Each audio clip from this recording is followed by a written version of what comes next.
Ahora estamos con la última lección de esta serie acerca de la misión de Dios. Comencemos. Vamos a hablar de la misión de Dios y la evangelización de Abya Yala, o sea, la evangelización española del continente americano. Vemos que más que evangelización fue una conquista de las Américas. Leemos en el diario de Cristóbal Colón: este es el primer viaje y las derrotas y camino que hizo el almirante don Cristóbal Colón cuando descubrió las Indias, puesto sumariamente, sin el prólogo que hizo a los reyes, que va a la letra y comienza de esta manera. Y en latín dice: en nombre de nuestro Señor Jesucristo. Obviamente Colón era un hombre religioso, era un hombre católico, o por lo menos decía ser un hombre católico. Y eso tiene que ver con cómo llevó a cabo su conquista y cómo muchos españoles después de él llevaron a cabo su obra conquistadora acá en las Américas. Cristóbal Colón escribió a los reyes de España, dijo que quería poner a disposición de los reyes católicos los pueblos y tierra para que pudieran tener una conversión a nuestra santa fe. Cuando pensamos en la evangelización europea de las Américas, debemos entender que no solamente los sacerdotes, los curas, las monjas tenían convicciones religiosas, pero también los conquistadores profesaban una fe católica romana.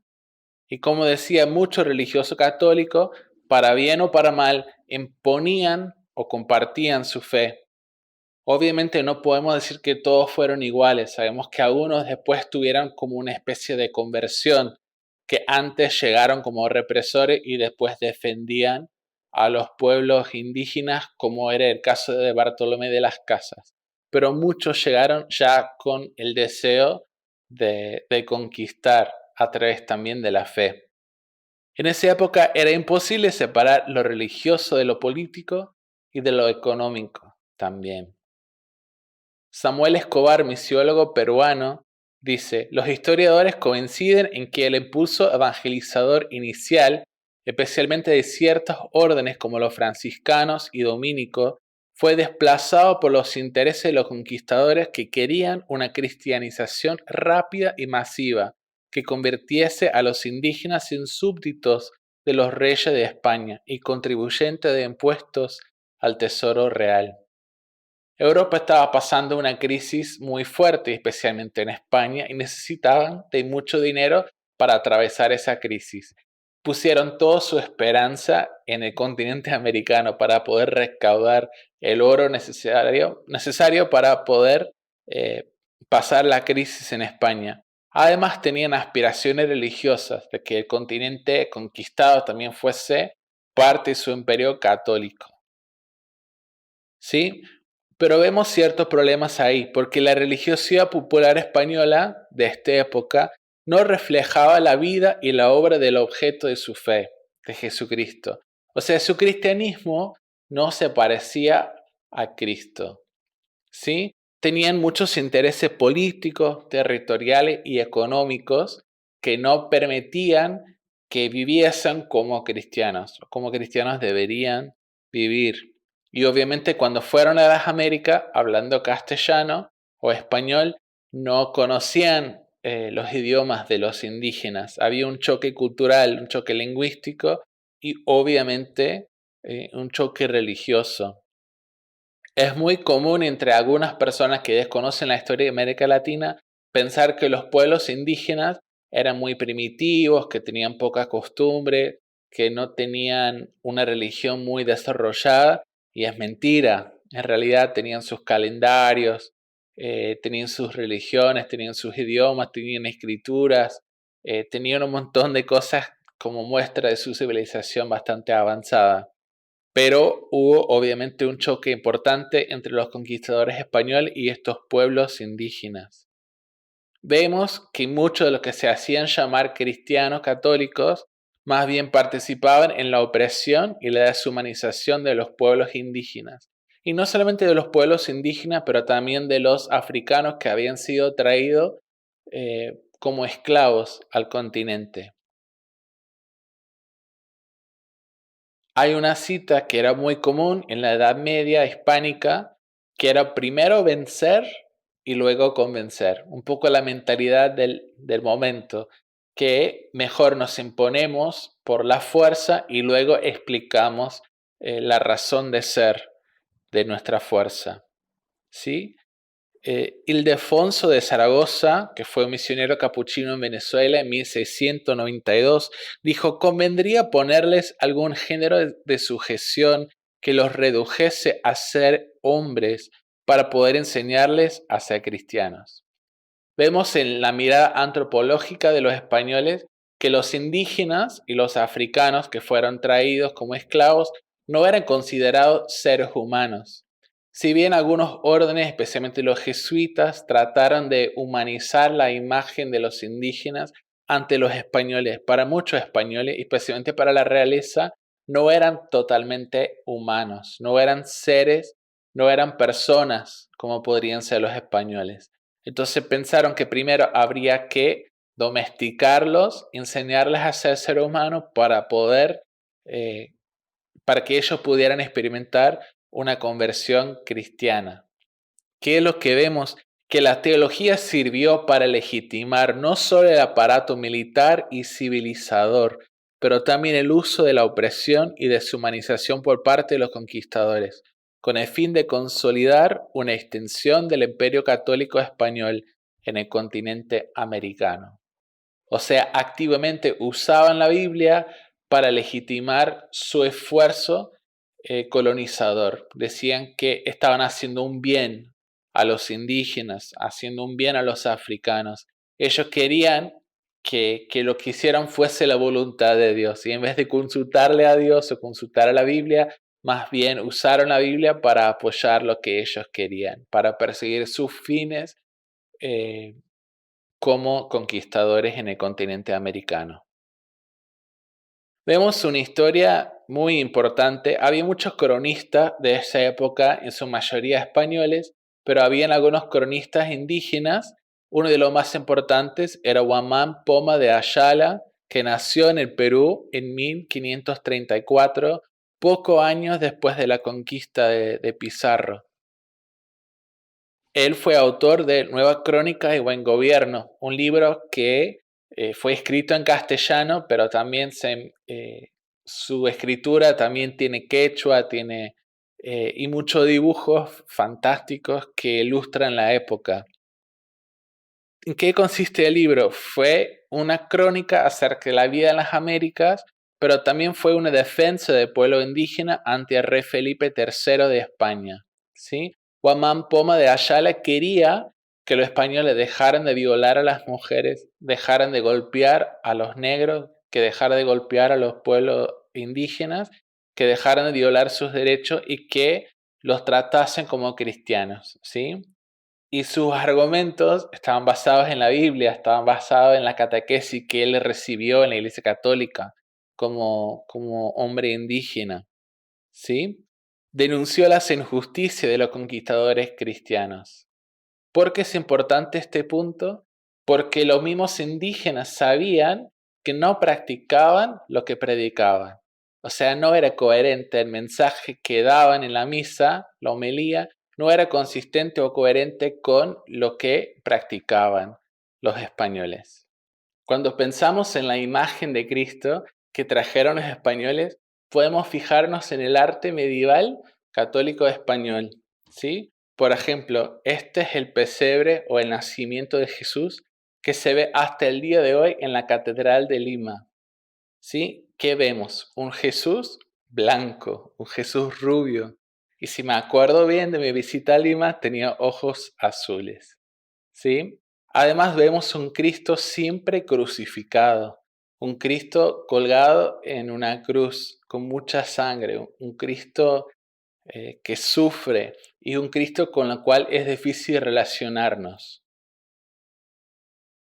El Cristo ibérico, o sea, el Cristo español, carecía de humanidad. Nunca se representaba, o muy pocas representaciones hubo de un Jesús que enseñaba, que curaba, que compartía con la gente, ¿sí? Hoy estamos acostumbrados a ver imágenes de Jesús con algún niño o con sus discípulos o por el mar de Galilea. No era la costumbre en la cultura católica medieval española era común que Jesús aparecía muerto o siempre en un crucifijo. Hay una ausencia muy palpable de una visión de Cristo resucitado, ¿sí? Yo he hecho un tour por diferentes iglesias antiguas en Sudamérica y una sola vez, si me acuerdo bien, he visto la pintura de un Cristo resucitado, ¿sí? La mayoría muestran a un Cristo derrotado, un Cristo vencido en la cruz. No termino de contar toda la historia.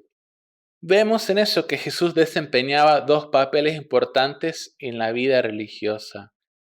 Aparecía como un niño en brazos de su madre, María, y también como una víctima dolorida y sangrante.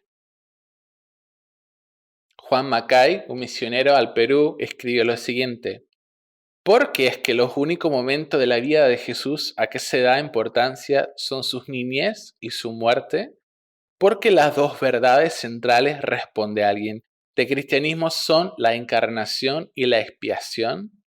Y así es, pero la encarnación es solo el prólogo de una vida y la expiación es su epílogo.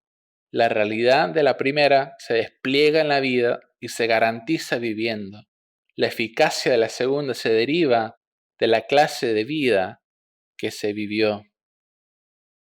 Ni se concibe ni se experimenta su señorío soberano sobre todos los detalles de la existencia, Rey y Salvador que se interesa profundamente en nosotros, y a quien podemos traer nuestras tristezas y perplejidades. Ha sucedido algo sumamente extraordinario.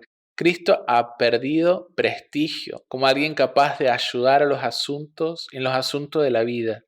Vive en exclusión virtual, en tanto que la gente se allega diariamente a la Virgen y a los santos para pedir por las necesidades de la vida. Es que se los considera más humanos y accesibles que Él. ¿Qué es lo que vemos? Un Cristo muy poco humano, que niega en realidad la, la encarnación que tuvo Jesús cuando se hizo como nosotros. Pero el arte y la religiosidad popular de momento no reflejaba esto. Por eso es común que muchas personas buscan a un Jesús, en vez de buscar a Jesús, buscan a los santos, buscan a la Virgen María para que intercedan por nosotros. Porque Cristo debería estar ocupado o Cristo en nuestro imaginario todavía está en la cruz. ¿Qué vemos? Que una evangelización forzosa o conversión obligatoria lleva a distintas opciones. La primera opción es que puede llevar a un total rechazo de la invitación evangelizadora. O sea, si vos me obligás a hacerme cristiano, puedo rechazar tu invitación de manera contundente. Yo no quiero saber nada de tu Dios. O puede causar una falsa aceptación de la invitación. Yo digo, bueno, para que no me mates, yo me voy a hacer cristiano. Está bien, yo me voy a convertir, voy a ir a misa, voy a hacer todo lo que vos digas. No hay ningún problema. O puede resultar en una aceptación de la invitación y la creación de una nueva fe popular y sincretista. ¿Qué quiere decir eso?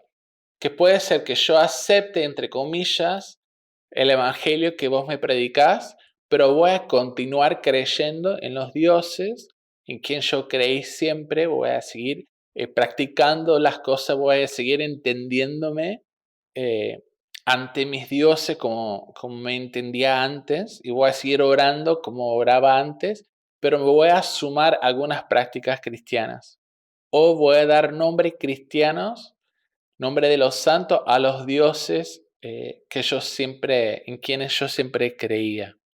Eso pasa mucho en América Latina, ¿sí? Acá en la foto vemos el Señor de los Temblores, que sería, si no me equivoco, como una representación de Cristo en el Perú, pero también tiene mucho que ver con la religión incaica, con diferentes costumbres que vivían los pueblos indígenas en ese momento. Vemos acá un retrato de la última cena de Marcos Zapata en la Catedral de Cusco. Eh, y nos podríamos preguntar, ¿qué hay en la mesa? ¿Sí? No vemos un cordero de Pascua, vemos un cuy. ¿Sí? No vemos el vino que compartía Jesús, sino que vemos chicha, la bebida sagrada de los incas.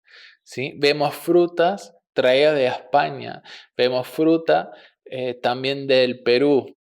Entonces nos preguntamos, ¿están contextualizando la historia de Jesús para los cusqueños o es sincretismo? Es una mezcla extraña de dos creencias que no son compatibles. Tenemos que preguntarnos cuál fue el resultado de la evangelización forzosa de parte de los españoles. ¿Qué aprendemos aquí? El evangelismo debe ser una invitación. Nosotros proclamamos las buenas noticias acerca de Jesús, que Dios ha vuelto al pueblo en la persona de Jesús y con su vida, con su ministerio, inaugura el reino de Dios en la tierra. Y hacemos una proclamación que Jesús no solo se entregó por amor a nosotros, sino que también resucitó y que nosotros tenemos la posibilidad de servir al Rey Jesús, de formar parte de lo que Él está haciendo en nuestro mundo. Entonces proclamamos esas buenas nuevas e invitamos a las personas a participar con lo que Dios está haciendo en nuestro mundo. Por lo tanto, no puede ser una imposición. ¿Sí? No puede ser una invitación forzosa. La predicación del Evangelio debe ser un reflejo de su mensaje. Yo no puedo usar medios no cristianos para predicar un mensaje cristiano. En Lima podés ir al Museo de la Santa Inquisición y podés ver los instrumentos de la tortura que fueron aplicadas a aquellas personas que eran consideradas herejes por la Iglesia Católica Romana. ¿Sí? Y las personas, si no querían renunciar su fe en el Inca, podrían sufrir, podrían padecer torturas, persecuciones. ¿Sí? No podemos predicar el Evangelio de Jesucristo con elementos, con instrumentos que no reflejan la naturaleza y el carácter de Cristo, porque es una perversión del mensaje, es adulterar el Evangelio de esa manera. Debemos también revisar nuestros motivos a la hora de compartir el Evangelio. ¿Por qué comparto? ¿Por qué hablo? ¿Por qué proclamo? ¿Por qué doy testimonio? ¿Con qué motivos? ¿Qué es lo que realmente quiero? Los españoles decían que lo que querían era la conversión, pero también querían las riquezas de los indígenas y querían las riquezas que podrían buscar los esclavos africanos en las minas de Bolivia. Debemos preguntarnos también por qué queremos que las personas conozcan a Dios. Y debemos analizar el fruto del evangelismo para asegurar que el medio utilizado es fiel al mensaje. Si nosotros después de predicar vemos personas que buscan aferrarse a lo que ya sabían, a lo que ya conocían y no dejan sus creencias, sus prácticas para seguir a Dios, debemos preguntarnos si en realidad estamos predicando bien el Evangelio, si se está entendiendo lo que estamos diciendo, lo que Dios quiere para nosotros.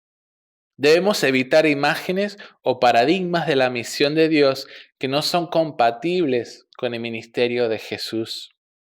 Muchos cristianos hablan de misión como conquista, ¿sí? Vamos a conquistar, vamos a llevar a Jesús a toda la nación y conquistarlas y vencer y hacer que Jesús sea el rey de estas naciones. Está mal. La conquista de la tierra prometida por el pueblo de Israel fue un juicio de Dios a esos pueblos, ¿sí? No fue una evangelización de Canaán. Entonces, fue un hecho histórico irrepetible en el tiempo. No deberíamos tomarlo como modelo de misión. No debemos tomar un paradigma de misión como enfrentamiento, ¿sí? Mis vecinos que no conocen a Jesús no son mis enemigos, ¿sí? Incluso los políticos corruptos que gobiernan nuestros países no son mis enemigos, es el mal en ellos, es el mal que obra a través de ellos que habita en sus corazones, que es enemigo de la causa de Cristo, ¿sí? Nuestra lucha no es ni contra ni sangre, sino contra potestades y principados, ¿sí? Entonces no debemos ver y contemplar la misión de Jesús como enfrentamiento, ¿sí? No debemos entender la misión de Dios como un proyecto político, ¿sí? Para muchos, lo que quieren es un cristianismo cultural. O sea, quisieran que la sociedad estuviera llena de buena gente, gente que practicara una moral cristiana y gente que no molestara a los cristianos. Eso es lo que quieren.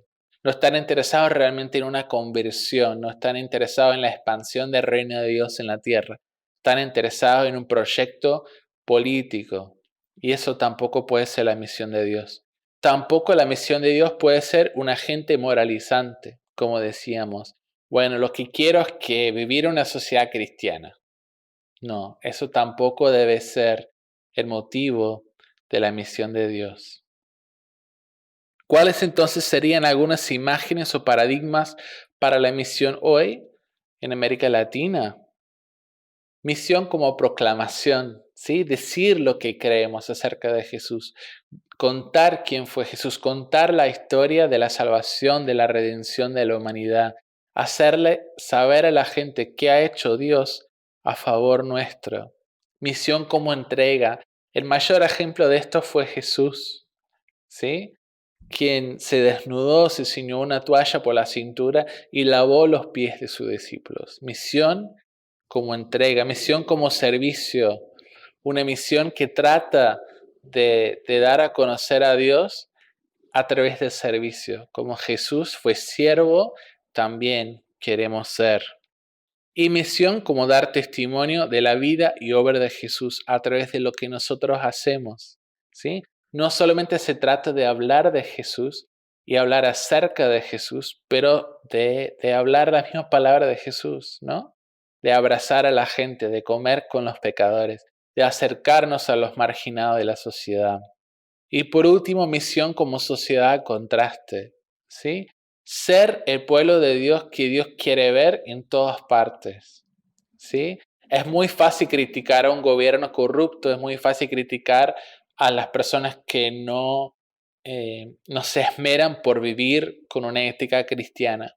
Difícil es dar ejemplo de lo que debería ser. Pero la santidad que pide el pueblo de Dios es parte integral de la misión de Dios. Debemos buscar llevar el nombre de Jesús a través de nuestra conducta.